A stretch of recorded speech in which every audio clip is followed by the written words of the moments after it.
Hi friends, ഇന്ന് ഞാൻ digital art ചെയ്യുമ്പം നിങ്ങൾക്ക് ടൈം സേവ് ചെയ്യാൻ പറ്റിയ ഒരു കിടിലൻ ട്രിക്ക് ഞാൻ പറഞ്ഞുതരാം.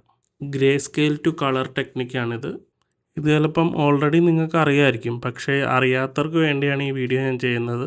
ഓക്കെ, നമ്മളപ്പം നേരത്തെ ചെയ്ത് വെച്ചിരുന്ന ഒരു ഡിജിറ്റൽ ഡ്രോയിങ് കൃഷ്ണൻ്റെയാണ്. ഇത് ഡിജിറ്റൽ ഡ്രോയിങ്, ഇത് ഗ്രേ സ്കെയിലിൽ ഞാൻ ഓൾറെഡി ചെയ്തതാണ്.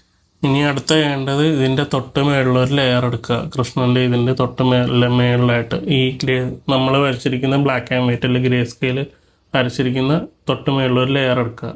എന്നിട്ട് അതിൻ്റെ നോർമൽ ഈ ബ്ലെൻഡിങ് മോഡ് മാറ്റി ഒന്നെങ്കിൽ ഓവർലേ അല്ലെങ്കിൽ കളർ, ഇത് ഏതെങ്കിലും ഒന്ന് ഇടുക. ഞാനിപ്പം അത് കളർ ചെയ്ത് കാണിക്കാം.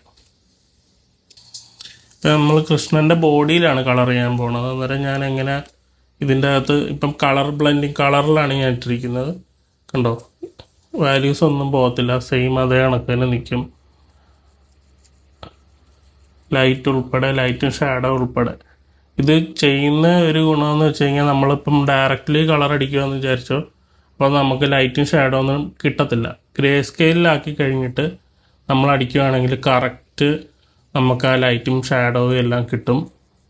ഇപ്പം കോംപ്ലക്സ് ആയിട്ടുള്ള എന്തെങ്കിലും കൺസെപ്റ്റ് ആർട്ടാണ് നിങ്ങൾ ചെയ്യുന്നതെങ്കിൽ, അല്ലെങ്കിൽ ഡീറ്റെയിൽഡ് ആയിട്ടുള്ള വർക്കുകളാണ്, മീൻസ് ക്യാരക്ടർ ഇങ്ങനത്തെ മസ്കുലാർ അല്ലെങ്കിൽ അങ്ങനത്തെ ഒക്കെ കുറേ ഷാഡോസ് ഉണ്ട് അതിൻ്റെ അകത്ത്, അതൊക്കെ വരയ്ക്കാനാകുമ്പം ഡയറക്റ്റ് കളർ ചെയ്യുന്നത് ഭയങ്കര പാടായിരിക്കും. അന്നേരം ഈ മെത്തേഡ് യൂസ് ചെയ്താൽ കൂടുതൽ യൂസ്ഫുൾ ആയിരിക്കും. അതുപോലെ തന്നെ ഈ ഗോൾഡ്, മെറ്റാലിക് അങ്ങനത്തെ സാധനങ്ങളൊക്കെ വരയ്ക്കാനും എനിക്ക് തോന്നുന്നു ഇതായിരിക്കും, ഡയറക്റ്റ് കളർ ചെയ്യുന്നതിനേക്കാളും നല്ല ഇതാണ് ചെയ്യാനായിട്ട്. അന്നേരം നമ്മൾ ഈ നീല ഇതിൻ്റെ തൊട്ട് മേളിലായിട്ട് അടുത്ത ലെയർ ഇട്ടിട്ട് അതിൻ്റെ മേളിലങ്ങ് വരച്ച് പോയാൽ മതി.